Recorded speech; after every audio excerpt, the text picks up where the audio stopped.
So, ayun. Day off ko na naman guys. At yun nga, may nakita na naman akong prank sa TikTok at gagawin na naman natin guys. Ang nandito lang kasi ngayon is si Jessa lang. Wala yung mga pamangkin niya pumasok. At si Jessa muna ipaprankin natin. So, ayun doon siya guys. Naglilinis siya. Kaya nakabibisitin natin siya. Tara guys.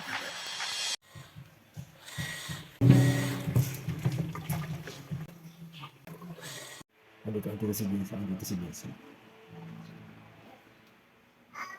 Ikaw na nga ang hinahanap ng puso. Alam mo yung kanta na yun, babe? Ha? Ha? Ikaw na nga ang hinahanap ng Puso. ano? Alam mo rin pala yung mga OPM na ganon? Ha? Ay, malamang. Alam mo rin pala yung mga OPM na ganon? Siyempre, ako to ba? Ay, so. Ay, yung mga ano, mga, di ba OPM yun, mga Pilipinan, di ba? Eh, yung mga ano, mga Hollywood, mga ibang bansa. Yung kanta ni Bruno Mars, yung To the Moon. To the moon? Sabi mo si Justin Bieber. Ay, Justin Bieber. Ano sabi mo? Nabago na. Ano si Justin Bieber? O sinabi mo Justin Bieber. Ano ba yung sinabi kong kanta? Talking to the moon. Talking to the Mali ka. Ano?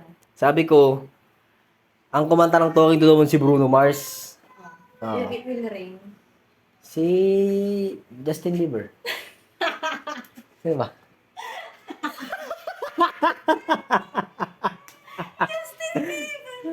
Nabago na naman? Ayan. I say by myself. Talking to...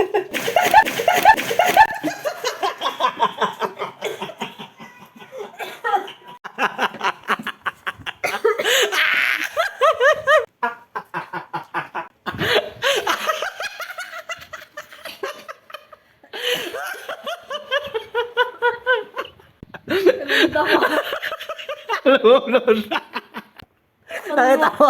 Nakita mo? Nakita mo yung moon? Nakita mo yung moon? Kita mo yung moon? Seryoso? Sakto, di ka pa naliligo. Naligo ko na.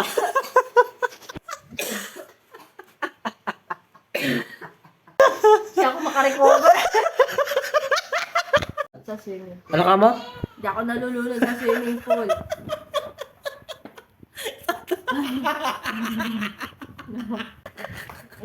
Sige, tuwang-tuwa ka na naman. Tuwang-tuwa ka na. Ikaw ba sa iko?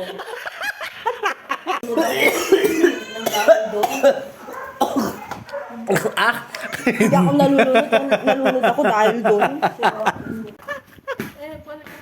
Aray, aray, aray, aray, aray, aray, aray, aray, aray, aray.